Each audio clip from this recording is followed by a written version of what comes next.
मित्रमैत्रिणींनो नमस्कार।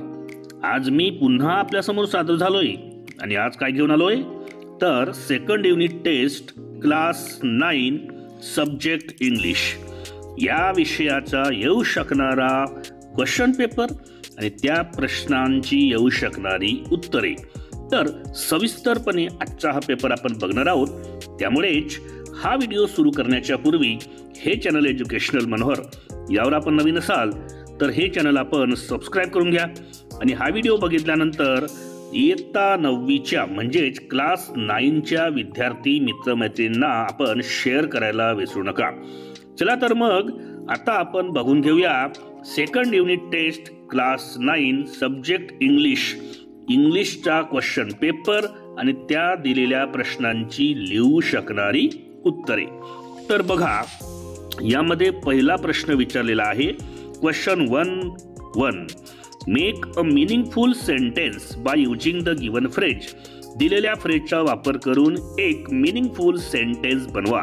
फ्रेज कोणती आहे मग ड्रॉइंग अटेन्शन टू म्हणजे लक्ष घालवणे किंवा लक्ष मागणे। तर यावर आपण एक वाक्य कसं बनवू शकतो मी जसं सांगतो बघा I ड्रीव my teachers attention towards our class problem. ठीक आहे। दुसरा बघा choose correct alternative based on homographs और होमोफोन्स। यामध्ये तुम्हाला काय करायचं आहे हेल्प नावाचा एक वर्ड दिलेला आहे आणि त्या हेल्प या वर्डचा वेगवेगळ्या प्रकारे उपयोग करून तुम्हाला 2 वाक्ये लिहायची आहेत। मग आपण वेगवेगळा उपयोग कसा करू तर हेल्पला एकदा आपण ॲज अ व्हर्ब म्हणून वापरू आणि नंतर ॲज अ नाउन म्हणून वापरू। ॲज अ व्हर्ब म्हणून आपण त्याचं वाक्य कसं बनवू शकतो we must help our neighbours असं एक आपण व्हर्बचं वाक्य बनवलं। दुसरं वाक्य बनवू आपण ॲज अ नाउनचं आय नीड युअर हेल्प। ठीक आहे। तर अशा पद्धतीने आपण होमोग्राफ्स किंवा होमोफोन्सचा वापर करू शकतो। होमोफोन्स म्हणजेच एकाच शब्दाचे एकाच प्रकारचे 2 वाक्य बनवायचे ज्यांच्यामध्ये त्या शब्दाला वेगवेगळ्या प्रकारे वापरले जाते। त्यानंतर बघा write 4 sensible words using the letters given in the word. दिलेला एक शब्द आहे मिस्टेरियस म्हणून त्याच्यावर तुम्हाला काय करायचे आहेत याचे 4 शब्द तुम्हाला बनवायचे आहेत। ठीक आहे। तर ते कसे मिस्टेरियस मधून 4 शब्द कोणते काढू आपण एक काढू OUR अवर, दुसरा STORY स्टोरी, तिसरा TIME टाइम, त्यानंतर एक बनवू आपण SOME सम आणि एक तुम्हाला एक ॲडव्हान्स म्हणून देतोय मी ROUTE रूट। असे आपण 4 ते 5 शब्द या ठिकाणी त्या दिलेल्या अल्फाबेट्सचा वापर करून बनवू शकतो। क्वेश्चन 2 बघा read the extract and complete the activities म्हणजेच एक पॅसेज दिलेला आहे या ठिकाणी गोंड आर्ट नावाचा। Gond art is a tribal art आणि या पॅसेजच्या आधारावर तुम्हाला काही प्रश्न विचारलेले आहेत त्या प्रश्नांची उत्तरे तुम्हाला लिहायची आहेत। आता या ठिकाणी मी तुम्हाला सरळ सरळ उत्तरे सांगणार कारण तो पॅसेज दाखवत गेलो तर ती व्हिडिओ मागे पुढे होईल। ठीक आहे। पहिला प्रश्न विचारलेला आहे Gond art developed and preserved by the residents of. Gond आर्टला डेव्हलप आणि प्रिझर्व केलं गेलं या रेसिडेंट्सद्वारे। कुठले रेसिडेंट्स आहेत मग ते त्याचं उत्तर लिहू आपण tribal area in Madhya Pradesh, Maharashtra, Telangana, Andhra Pradesh and Odisha states. ठीक आहे। त्यानंतर बघा यामध्ये दुसरा प्रश्न खाली दिलेला आहे बघा काय आहे म्हणतो what tells us that Gond art has lived in India for thousands of years. कोणत्या गोष्टी तुम्हाला सांगतात की जे गोंड आर्ट आहे ते भारतामध्ये हजारो वर्षापासून होतं तर ते आपण पॅसेजमधून लिहू शकतो बघा traditional tales and mythological evidences about Gond art they were residing here before other inhabitants came in India. अशा पद्धतीने आपण त्याचे उत्तर लिहू शकतो। द थर्ड क्वेश्चन इज बघा गिव्ह अनदर वर्ड फॉर। या ठिकाणी तुम्हाला त्या दिलेल्या शब्दांसाठी दुसरा एक शब्द लिहायचा आहे। पॅसेजमध्ये असेल तर पॅसेजमधून लिहू शकता नसेल तर तुमच्या मतानेही लिहू शकता। पहिला आहे रेस तर त्याच्यासाठी एक शब्द असतो या ठिकाणी कॉम्पिटिशन। दुसरा आहे सिटिझन तर सिटिझनसाठी शब्द लिहू आपण पीपल। ठीक आहे। बी काय विचारलेला आहे write 2 adjectives used with art. Art या शब्दाशी संबंधित 2 ॲडजेक्टिव्ह लिहा. पॅसेजमध्ये आहेत ते. मी 2 शब्द सांगतो ते आर्टशी संबंधित. एक आहे गोंड आर्ट, एक आहे ट्रायबल आर्ट आणि एक तुम्हाला त्यामध्ये बोनस देतोय मी फोक आर्ट. ठीक आहे. त्यानंतर विचारलेला आहे बघा, many main have taken up Gond art. अनेक लोकांनी गोंड आर्ट ही कला घेतलेली आहे. Change the voice, voice change करा म्हणतो. मग हा ॲक्टिव्ह व्हॉइस आहे, याचं पॅसिव्ह कसं करू आपण? Gond art has been taken up by many men. ठीक आहे. अशा पद्धतीने आपण त्याचं पॅसिव्ह व्हॉइस करू शकतो. दुसरा, art is a medium of recording and preserving what is seen. काय म्हणतोय? Ask a WH question.